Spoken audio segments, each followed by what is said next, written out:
What's going on, guys? Welcome back to In the Basin. First off, we want to say happy Thanksgiving. I think it's actually, this episode is going to come out the day before, so when you guys see this, it'll probably be mid-Thanksgiving time for you. Don't eat too much, and if you do, bring me the leftovers. I like food. Here with the man, the myth, the legend, Rick O'Shea of Portside Marine. So Rick and Portside Marine are the service component here at the marina, and we wanted to have a little bit of a conversation about, if you do buy a boat, if you already own a boat, what kind of services we should be doing annually, what should you be doing to that boat, because typically taking care of the boat, maintaining the boat, doing the annual service is far cheaper than a repair on the boat after something has broke. So Rick, let's say, someone's looking at a used boat, or maybe they've already bought a used boat. Hopefully not. Hopefully they're going to get someone involved beforehand. But what do you think someone should be doing prior to buying their first boat? I would definitely get it looked at by a professional. Bring it to a shop. We would do a full survey on the motor and on the boat to make sure all your electrical is good, your oils are good, there's no water in your gear lube, etc.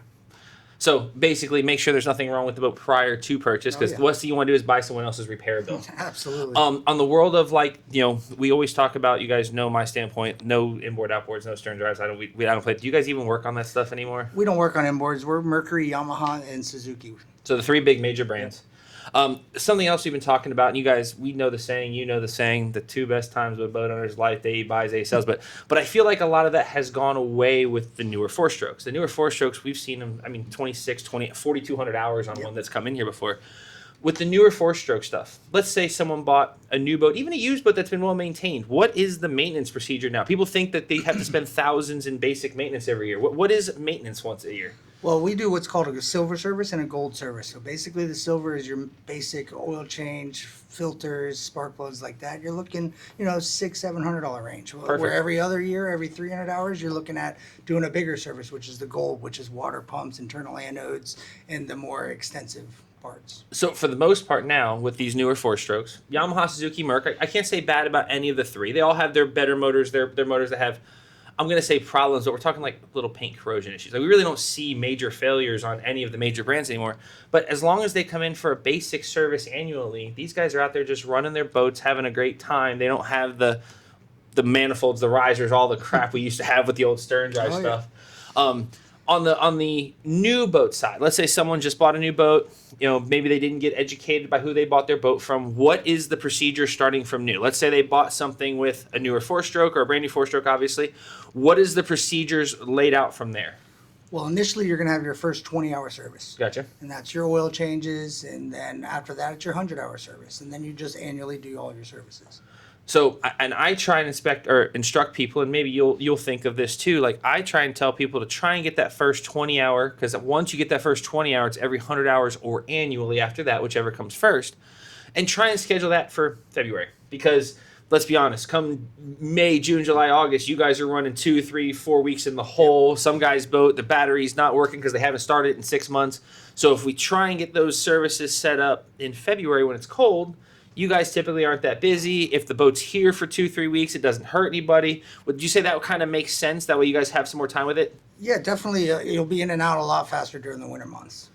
What about, let's talk about, if we do that, what about like the pre-season inspection? So let's say, hey, I come to you, my boat's in the high and dry in a marina somewhere, or my boat stays on the side of my house. Is there a service where they can bring the boat to you on the trailer, whatever, and say, hey, make my boat ready for the season? And what would you guys do there? Yeah, absolutely. We would check your batteries, charge your batteries if needed, and then start, run, shift your motor, make sure everything's 100%. So on the other side, as far as accessories, because everyone now is adding accessories to these boats. I tell people all the time, you can add $20,000 to a boat with trolling motors and power poles, and really fast, really fast. What do you think is, to guys out there now looking at buying a boat, looking at getting into boating? I always have the theory of, if they're buying a boat, don't put everything on the boat when you buy it, because you might end up finding out you put that trolling motor on and it doesn't fit your type of boating, and then you spent $6,000. If they put lithium batteries in it, $8,000-10,000 by the time the package is done. What do you think is, hey, I would tell you, if you're buying a boat, you want to make sure everyone wants A, B, and C on their boat. That is what everyone has. What do you think the basic packages and options people want on their boat? Trolling motor, power pole. Trolling motor, power pole. Yep. Power pole, especially with Stereo. sandbar guys. Stereo's a big one.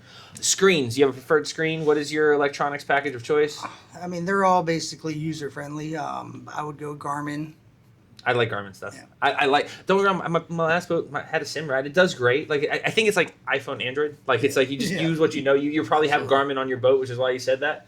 I think we've seen major issues with any of them. All of them. That's what I'm saying. All right, guys. On that note, have a happy Thanksgiving. I hope everyone has an absolutely awesome Turkey Day. We will be at the Vero Boat Show. Well, actually, we'll have just been coming out of the Vero Boat Show when you guys see this, and we will get you guys next week. Have a great one.